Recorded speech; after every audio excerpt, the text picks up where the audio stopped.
اور اس کے بعد شہادت کی طرف آؤں گا۔ جو آیات مبارکہ میں نے تلاوت کی، رسول اللہ صلی اللہ علیہ وسلم صحابہ کرام مدینہ سے مکہ کی طرف عمرہ اور حج کی غرض سے احرام باندھ کر چلے۔ قربانیاں بھی ساتھ ہیں، جانور، قربانی کے جانور بھی ساتھ ہیں۔ صحابہ کرام رضوان اللہ علیہ مجمعین، مختلف روایات میں مختلف تعداد ہے۔ بعض احادیث میں یہ ہے کہ 1400 صحابہ کرام کی تعداد تھی، بعض میں ہے 1600، بعض میں ہے 1800، بعض روایات میں ہے 2400 صحابہ کرام رضوان اللہ علیہ مجمعین کی تعداد تھی، جو رسول اللہ صلی اللہ علیہ وسلم کے ساتھ مدینہ سے مکہ حج و عمرہ کی غرض سے روانہ ہوئے۔ حدیبیہ کے مقام پر پہنچتے ہیں، پڑاؤ کیا۔ مشرکین مکہ، کفار مکہ نے حدیبیہ کے مقام پر صحابہ کرام رضوان اللہ علیہ مجمعین کا راستہ روک لیا۔ وہ سمجھے شاید یہ جنگ کے لیے ہے، حالانکہ تلواریں نیام میں تھی، جو علامت تھی کہ ہم جنگ کے لیے نہیں ہے۔ قربانی کے جانور ساتھ تھے، جو یہ علامت تھی کہ ہم جنگ کے لیے نہیں، ہم حج کے لیے آئے ہیں۔ لیکن کفار کا ایک بڑا منصوبہ تھا۔ تو خیر، کفار نے رسول اللہ صلی اللہ علیہ وسلم اور صحابہ کرام رضوان اللہ علیہ مجمعین کو آگے جانے سے روک دیا۔ رسول اللہ صلی اللہ علیہ وآلہ وسلم نے مذاکرات کے لیے مشورہ کیا صحابہ کرام سے، اور آپ نے سب سے پہلے آپ کی جو نظر پڑی وہ سیدنا عمر فاروق رضی اللہ عنہ پر پڑی، اور سیدنا عمر فاروق رضی اللہ عنہ سے کہا کہ تم باروق شخصیت ہو اور بہادر آدمی ہو، میرا مشورہ یہ ہے کہ تم جاؤ اور ان سے جا کر مذاکرات کرو اور انہیں بتاؤ کہ ہم جنگ کے لیے نہیں ہیں، ہمارے آنے کا مقصد صرف حج و عمرہ ہے۔ سیدنا عمر رضی اللہ عنہ نے عرض کیا رسول اللہ صلی اللہ علیہ وسلم، اگر حکم ہے تو پھر تو میں تیار ہوں، اور اگر رائے ہے تو میری بھی ایک چھوٹی سی عرض آپ سماعت فرما لیں، باقی جیسے آپ حکم فرمائیں گے۔ سیدنا عمر رضی اللہ عنہ نے پھر رائے دی، عرض کیا رسول اللہ صلی اللہ علیہ وسلم، میری رائے یہ ہے آپ سیدنا عثمان غنی رضی اللہ عنہ کو بھیجیں۔ روب دبدبہ وہ اپنی جگہ، لیکن میرا وجدان کہتا ہے کہ آپ سیدنا عثمان غنی رضی اللہ عنہ کو بھیجیں۔ حضرت عثمان غنی ایسی ہستی ہے کہ کافر بھی ان کا حیا کرتے ہیں، ان کا احترام کرتے ہیں، ان کا لحاظ کرتے ہیں، آپ انہیں بھیجئے۔ رسول اللہ صلی اللہ علیہ وسلم نے حضرت عمر کی رائے سے سیدنا عثمان غنی رضی اللہ عنہ کو بھیجا، اور پھر وہی ہوا۔ مشرکین مکہ، کفار مکہ نے ان کا استقبال کیا، ان کا احترام کیا، ان کا لحاظ کیا، اور کہنے لگے آئیں تشریف لیں، اور کہا اے عثمان، تیرے ہم پر اتنے احسانات ہیں، تیرے اتنے احسانات ہیں کہ آپ جو بھی کہو گے ہر بات ماننے کے لیے تیار ہے، سوائے اس کے کہ تیرے سوا کوئی حج عمرہ کی بات کرے، تو چاہے حج کر، چاہے عمرہ کر، چاہے زمزم پہ، چاہے تو طواف کر، چاہے نفل پر عبادت کر، تجھے کھلی اجازت ہے، لیکن تیرے سوا کسی اور کو نہیں۔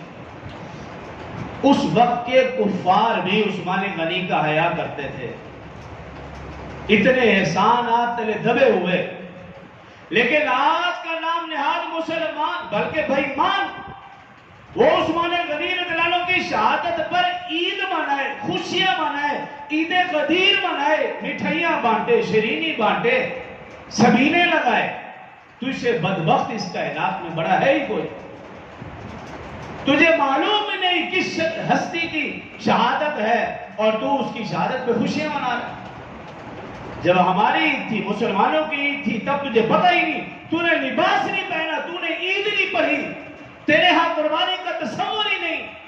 لیکن 18 ذی الحج کو جب یوم شہادت دورے دماد رسول کا آیا تو تیرے گھر میں مٹھائیاں بانٹی جائیں، شیرینی پکائی جائے، سبیل بانٹی جائے، تو عید منائے، خوشیاں منائے۔ اس کائنات میں تجھ سے بڑا بدبخت کوئی نہیں تھے۔ اس وقت کے کفار بھی حیا کرتے، لیکن سیدنا عثمان غنی رضی اللہ عنہ نے کہا ابھی تم مجھے طواف کا کہہ رہے ہو، زمزم کا کہہ رہے ہو، نفل پڑھنے کا کہہ رہے ہو، سنو۔ سیدنا عثمان غنی کی آقا سے کتنی محبت، فرمایا تم مجھے کعبہ کا طواف کرنے کا کہہ رہے ہو، میرا کعبہ تو ادھر ہے، اس کعبے کے بغیر میں اس کعبے کا کبھی بھی طواف نہیں کر سکتا۔ حالانکہ اتنے عرصے کے بعد سیدنا عثمان غنی رضی اللہ عنہ کی کعبے پر نظر پڑی، اگر وہ کعبے سے لپٹ جاتے، چومتے، حجر اسود کا بوسہ لیتے، زمزم پیتے، کوئی گناہ نہیں تھا، لیکن آقا سے محبت کا انداز دیکھیے، کہا آقا کے بغیر نہ میں زمزم پیوں گا، نہ میں خانہ کعبہ کا طواف کروں گا، نہ ہی حجر اسود کو بوسہ دوں گا۔ کسی نے افواہ پھیلا دی کہ نعوذ باللہ سیدنا عثمان غنی رضی اللہ عنہ کو شہید کر دیا گیا۔ یہ سننا تھا رسول اللہ صلی اللہ علیہ وسلم نے، اب سے رہا نہ گیا۔ آپ نے فوراً صحابہ کرام کے مجمع میں اعلان کیا، میں عثمان کے خون کا بدلہ لینے کے لیے تیار ہوں، بتاؤ تم میں سے کون تیار ہے؟ سب کے سب نے یک زبان کہا، یا رسول اللہ صلی اللہ علیہ وسلم، ہم سب عثمان کے خون کا بدلہ لینے کے لیے تیار ہیں۔ ایک آدمی کے لیے پوری جماعت کو لڑوانا یہ بظاہر کوئی عقل مندی نہیں ہے، لیکن عثمان غنی وہ ہستی ہے کہ رسول اللہ صلی اللہ علیہ وسلم تمام صحابہ کرام کو عثمان غنی کے خون کا بدلہ لینے کے لیے، قربان کرنے کے لیے تیار ہو۔ آخر کوئی مقام مرتبہ تھا تو تبھی پوری جماعت کو شہید کروانے کے لیے رسول اللہ صلی اللہ علیہ وسلم تیار ہوئے، اور پھر زبانی نہیں، رسول اللہ صلی اللہ علیہ وسلم نے صحابہ کرام سے کہا، آؤ جو عثمان کے خون کا بدلہ لینے کے لیے تیار ہے، میرے ہاتھ پر ہاتھ رکھ کے وعدہ کرے، بیعت کرے۔ صحابہ کرام نے رسول اللہ صلی اللہ علیہ وسلم کے ہاتھ پر ہاتھ رکھ کے بیعت کی، وعدہ کیا۔ جب سب نے وعدہ کر لیا، ہاتھ رکھ لیا، پھر رسول اللہ صلی اللہ علیہ وسلم نے فرمایا، اے صحابہ گواہ ہو جاؤ، اے اللہ تو بھی گواہ ہو جا، آج عثمان ہم میں نہیں لیکن عثمان کی طرف سے میں اپنا ہاتھ رکھ رہا ہوں، گویا یہ میرا ہاتھ نہیں، یہ عثمان کا ہاتھ ہے۔ رسول اللہ صلی اللہ علیہ وسلم نے اپنے ہاتھ کو حضرت عثمان کا ہاتھ دیا۔ اگر کوئی بڑا آدمی ہمیں کہہ دے نا کہ لوگوں کے سامنے یہ میرا دایاں بازو ہے، بتاؤ ہماری کیا کیفیت ہوتی ہے، کتنے خوش ہوتے ہیں۔ ڈی ایس پی نے، انسپیکٹر نے، وزیر اعظم نے، صدر نے کہہ دیا یہ میرا دایاں بازو ہے، جس کو رسول اللہ صلی اللہ علیہ وسلم فرما دے یہ میرا ہاتھ نہیں ہے، عثمان کا ہاتھ ہے، اس کا مقام اور مرتبہ کیا ہوگا۔ لیکن آج کا بدبخت انسان برا بھلا کہے اسے، خوشیاں منائے، عید منائے، یہ شیطان سے بھی بدتر ہے۔ مسلمان کہنا تو دور کی بات،